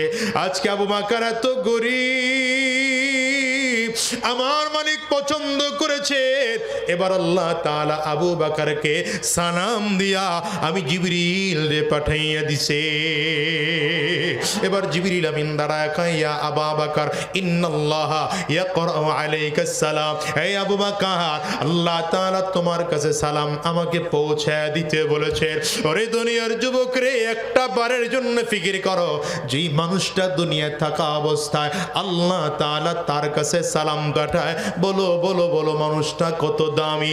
এইবার নবীজি নিজের জবান থেকে ঘোষণা দেয়, ইন্নী লা আরাফু রাজুলাম বিইসমিহি ওয়া বিইসমি আবিহি ওয়া উম্মিহি লা ইয়াতি বাবাম মিন আবওয়াবিল জান্নাহ ফায়ুকালু লাহু মারহাবান মারহাবা। এরে সাহাবীরা শোনো, আমি এমন একজন লোকের নাম জানি, তার বাবার নামটাও জানি, মায়ের নামটাও জানি, বংশ পরিচয় আমি নবী ভালো করে জানি। এই লোকটা যখন কিয়ামতের ময়দানে জান্নাতের গেট দিয়ে ঢুকতে থাকবে, জান্নাতি ফেরেশতারা আমন্ত্রণ নিমন্ত্রণ জানানোর জন্য দুই দিক দিয়ে লাল গালিচা বিছিয়ে কাতার করে দাঁড়িয়ে যাবে। লোকটা যখন জান্নাতের গেট দিয়ে ঢুকতে থাকবে, জান্নাতি ফেরেশতারা মারহাবা মারহাবা বলে নিমন্ত্রণ জানাবে। সাহাবায়ে কেরাম ডেকে বলেন, পয়গম্বর এমন দামি মানুষটা কে? নামটা তার জানতে চাই। নবী আমার ডেকে বলেন, নামটা জানতে চাও? তাইলে জেনে নাও, লোকটার কেউ নয়, লোকটা আমার সাহাবী আবু বকর। চিল্লায় আওয়াজ করে আল্লাহু আকবার বলো না। হ্যাঁ দুনিয়ার যুবক, আবু বকর সিদ্দিক রাদিয়াল্লাহু আনহুর জীবনটা সাদা সিধা জিন্দেগির ছিল। ওমর ফারুক রাদিয়াল্লাহু আনহুর জিন্দেগিটাও সাদা সিধা ছিল। আমার নবীর জিন্দেগিটাও তো এত সাদা সিধা। আরে মুরগির ঘরের মতো ছোট্ট ছোট্ট ঘরের মধ্যে আমার নবী কয়েকটা ঘরের মধ্যে 9 জন বিবিকে নিয়ে থাকতেন। অথচ হিসাব নিলাও আবু জাহালের জিন্দেগিটা কত শাহানশাহী জিন্দেগি ছিল, আবু লাহাব উতবা সাহেবার কবর কত শাহানশাহী জিন্দেগি ছিল। কিন্তু ইন্তেকালের পর বলো আবু বকরের আবু জাহালের কবর কোথায়? গোটা পৃথিবীর মানুষ খুঁজে পায় না। উতবা সাহেবার কবর কই, লাশ কই, মানুষ খুঁজে পায় না। ফেরাউনের লাশটা শুধু সংরক্ষণ করা হয়েছে, নমরুদের লাশ কোথায় কেউ জানে না, হামান কারুনের লাশ কোথায় কেউ জানে না। কিন্তু মুসলমান রে, আমার নবীর রওজা এত দামি, গোটা পৃথিবী 100 বার বিক্রি করলেও নবীর রওজার সমতুল্য হয় না। নবীর রওজার কারণে আবু বকর সিদ্দিকের কবরের দাম, আবু বকর সিদ্দিকের কবর শুধু নয়, উমর ফারুকের কবরের দাম আজকে এত দাম হয়ে গেল রে মুসলমান। হাজী সাহেবরা সব তো হজের আহকামগুলো মক্কায় বসে শেষ হয়ে যায়, বলো তারপরও কেন দৌড়ায় মদিনায় যায়? এর কারণ হলো মদিনায় না গেলেও কিন্তু হজ কমপ্লিট হয়ে যায়, কিন্তু হজে কেন যাইয়া মদিনায় সব হাজিরা দৌড়ায়? এর কারণে তো আমার নবী, যেই নবীর জন্য জাহান্নাম থেকে মুক্তি পাইলাম, যেই নবীর জন্য জান্নাতের রাস্তা খুঁজে পাইলাম, যেই নবীর জন্য আজকে হজের বিধান পাইলাম, যেই নবীর জন্য নামাজের বিধান পাইলাম, আরে সেই আল্লাহর ঘর তো কাবার সামনে দাঁড়ায়া কাবা দেখে দেখে নামাজ পড়লাম। ওই নবীরে না দেখে কেমনে বাংলাদেশে যায়? ওই নবীর রওজায় দৌড়ায়। হাজী সাহেবদের গাড়িগুলো যখন মদিনার গলিটা দিয়ে ঢোকে, কত হাজীদের চোখের পানি, ওগো মালিক, এই গলিটা তো সেই গলি যেই গলিতে আমার নবী চলতো, এই গলি তো সেই গলি যেই গলিতে আমার নবী হাঁটতো। আরে দুনিয়ার মুসলমানেরা, হাজী সাহেবরা তো এই যে আমার নবীর রিয়াজুল জান্নায় ঢুকে, কারণ আমার নবী বলেছেন বাইনা বাইতি ওয়া মিম্বারি রাউযাতুম মির রিয়াজিল জান্নাহ। নবীজির ঘর আর মিম্বরের মাঝখানটা হলো আমার নবীর রওজা। রিয়াজুল জান্নায় ঢুইকা কত মানুষ পাগলের মতো হয়ে যায় আর চিল্লা চিল্লা বলতে থাকে, ওগো মালিক, নবীর কপাল বুঝি এখানে সাজদায় পড়েছিল, নবীজি বুঝি এখানেই দাঁড়াইছিলেন গো আল্লাহ, আমি নবী পাই নাই। তুমি নবীজির মাথা যেখানে রেখে সাজদা করেছে বুঝি সেখানে আমি সাজদা করতে পারলাম। ওরে কলিজাট্টু করে যুবক রে, আমেরিকায় যাও, Chinese, Japan, German, Indonesia, France, Malaysia যাও গো, বলো তো আমার নবীর রওজায় যাইতে মনে চাই কি চায় না? চিল্লা কার কার মনটায় চায়? দুইটা হাত উঁচা করে দেখাও, আওয়াজ দিয়ে চিৎকার করে জোরে ডাকো আল্লাহ।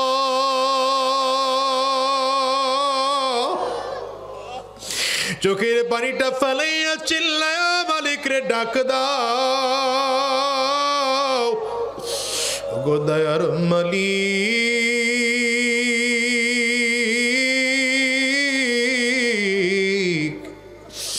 যতজন মানুষ আমরা দুইটা হাত উঁচু করলাম, জীবনে একটা বার হলেও নবীজির রওজা না দেখাইয়া, কাবা তাওয়াফ না করাইয়া জমিন থেকে নিও না। আওয়াজ করে চিল্লা, আওয়াজ করে জোরে বলো না আমিন। দুনিয়ার মুসলমান, কেমন করে তোমাদেরকে বুঝাবো? রহমাতুল লিল আলামিন নিজের হাতে সাহাবায়ে কেরামদেরকে ছাত্র বানাইয়া জান্নাতের সার্টিফিকেট দিয়ে জমিন থেকে বিদায় হয়ে গেলেন। হ্যাঁ, নবী নাই, এবার কোরআনের উস্তাদ আছে সাহাবায়ে কেরাম। একে এক করে করে সাহাবায়ে কেরামরাও জমিন থেকে চলে গেলেন। এবার কোরআনের উস্তাদ হলেন তাবিঈন। তাবিঈনও জমিন থেকে বিদায় নিয়ে নিলেন। এবার কোরআনের উস্তাদ তাবিঈন। তাবিঈনও জমিন থেকে বিদায় নিলেন। এবার কোরআনের উস্তাদ আইম্মায়ে মুজতাহিদিনও জমিন থেকে বিদায় নিয়ে নিলেন। এবার কোরআনের উস্তাদ উলামায়ে মুতাকাদ্দিমিন জমিন থেকে বিদায়। এবার কোরআনের উস্তাদ হিসেবে গোটা জাতির কাছে আল্লাহর কোরআনের দাওয়াত, নবীজির হাদিসের দাওয়াত উলামায়ে মুতাআখিরিন পৌঁছে দিয়েছেন। আমি প্রায় বলি বাজান, এই বাংলাদেশের মানুষের কাছে দ্বীনের কথা পৌঁছে দেওয়ার জন্য হাফিজ হুজুর রহমাতুল্লাহি আলাইহি মাথার গাম পায়ে ফেলে ফেলে মেহনত করেছেন। এর সদস্য হুজুর মাথার গাম পায়ে ফেলে ফেলে মেহনত করেছেন। শাইখুল হাদিস আল্লামা আজিজুল হক রহমতুল্লাহি আলাইহি মাথার গাম পায়ে ফেলে ফেলে মেহনত করেছেন। আল্লামা শাহ আহমদ শফি রহমতুল্লাহি আলাইহি মাথার গাম পায়ে ফেলে ফেলে মেহনত করেছেন। কালো মানিক সৈয়দ ফজলুল করিম রহমতুল্লাহি আলাইহি এদেশের মানুষকে চোখের পানি ফেলায়া ফেলায়া দ্বীনের কথা শুনাইছেন রে যুবক। আজকে আমাদের বড়রা আমাদেরকে ছেড়ে চলে গিয়েছে, এখন আমরা মুরব্বি হারা হয়ে যাচ্ছি। মনে রাখো, আমরা ছোট ছোট উলামায়ে কেরামরা তোমাদেরকে দ্বীনের দিকে ডাকি, কোরআনের দিকে ডাকি, তোমরা ঘাড় মোড়ায় ভিন্ন দিকে যাও। মনে রাখো রে ভাই, ডাক শুনবা না, কিয়ামতের ময়দানে যেদিন দাঁড়াইবা এত আফসোস হবে, সেই দিন চিল্লায়া চিল্লায়া বলবা, হায় রে আফসোস। রব্বে কারীম কোরআনে বলেন, ওয়া ইয়াউমা ইয়া'আদ্দুজ জালিমু আলা ইয়াদাইহি ইয়াকুলু ইয়া লাইতানি ইত্তাখাযতু মা'আর রাসূলি সাবিলা ইয়া ওয়াইলাতা লাইতানি লাম আত্তাখিয ফুলানান খলিলা। কিয়ামতের ময়দানে মানুষগুলো দাঁড়াবে, আল্লাহ পাকের আযাব ও গজব দেখা আফসোস করে করে বান্দা বলতে থাকবে, হায় আফসোস, এত সুযোগ ছিল, তারপরও কেন আমরা নবীদেরকে বন্ধু বানাইলাম না, নবীর ওয়ারিসদেরকে বন্ধু বানাইলাম না? এত সুযোগ থাকার পরেও কেন আমরা আবু জাহাল মার্কা লোকদেরকে বন্ধু বানাইলাম, আবু লাহাব মার্কা লোকদেরকে বন্ধু বানাইলাম, উতবা সাহেবা মার্কা লোকদেরকে বন্ধু বানাইলাম? এরে দুনিয়ার যুবক, দুনিয়ার হায়াতটা কয়দিনের বলো? আজ আসি আগামী কালকে দুনিয়া থাকবো এমন কোনো গ্যারান্টি নাই রে ভাই। এই দুনিয়া আসার সিরিয়াল আছে, বাজান রে যাওয়ার কিন্তু কোনো সিরিয়াল নাই। আমি তো প্রায় বলি, এই দুনিয়ার দাদা আগে আসে, তারপরে বাবা, তারপরে সন্তান। যাওয়ার সময় এমন হয়, দাদা দুনিয়ায় থাকে, নাতি জমিন থেকে বিদায় হয়, বাবা দুনিয়ায় থাকে, সন্তান জমিন থেকে বিদায় হয়। এমন হয় কি হয় না? একটু আওয়াজ করে চিল্লায় বল। তোমার আমার ক্ষেত্রে এমন হতে পারে কি পারে না বাজান? কথা জোরে কও। আজকের এই মজলিসেও তো খুঁজলে পাওয়া যাবে কত মানুষ যেন সন্তান হারা, কত মানুষ যেন বাবা হারা, কত মানুষ যেন মা হারা। আমি আজাদিও তো আমার মাকে হারিয়েছি, 18 বছর হয়ে গেল। ও যুবক রে বাজান, কারা কারা মা হারাইছো? একটু হাতটা উঁচা করে দেখাও। কে কে বাবা হারিয়েছেন? আপনারা হাত উঁচা করে একটু মালিক রে দেখান। আমার যুবকেরা একটু তাকায় তাকায় দেখো, যতগুলো মানুষ হাত তুলেছে হাতগুলো তুলে রাখে। যুবকরা তাকিয়ে তাকিয়ে দেখো, কত মানুষের মা হারা, কত মানুষ যেন বাবা হারা, কত মানুষের ঘরে মা নাই, বাবা নাই।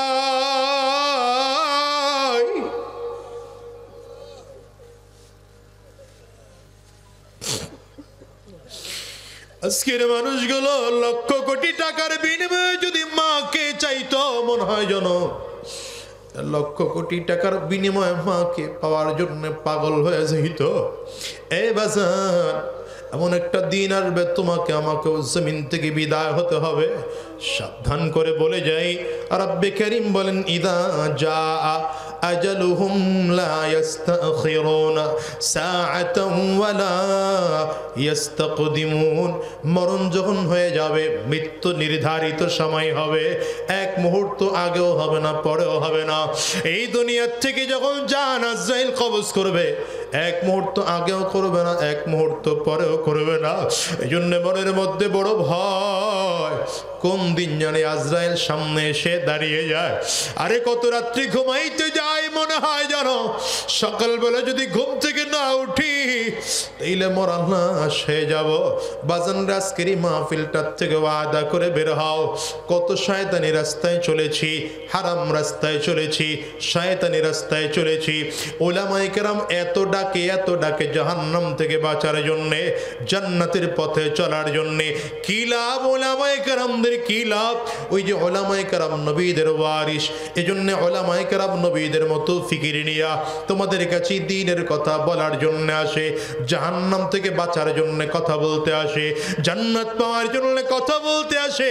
তোমার কবরে তুমি যাইবা বাজান, আমার কবরে আমি যাইব।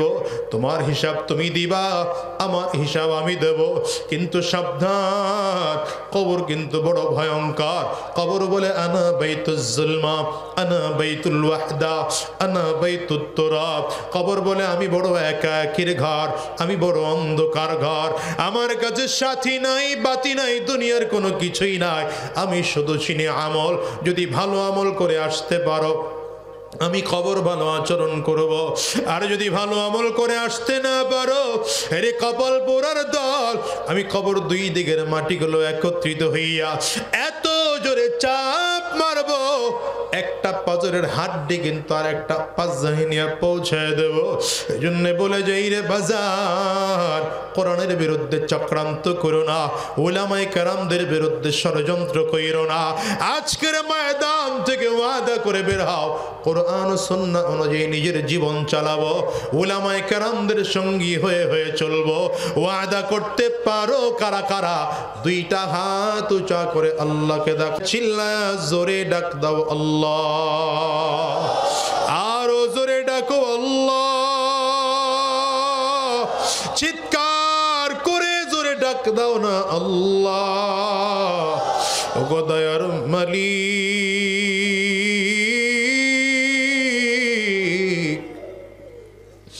আর হারাম রাস্তায় কদম বাড়াবো না, ওয়াদা করলাম শয়তানি রাস্তায় কদম বাড়াবো না।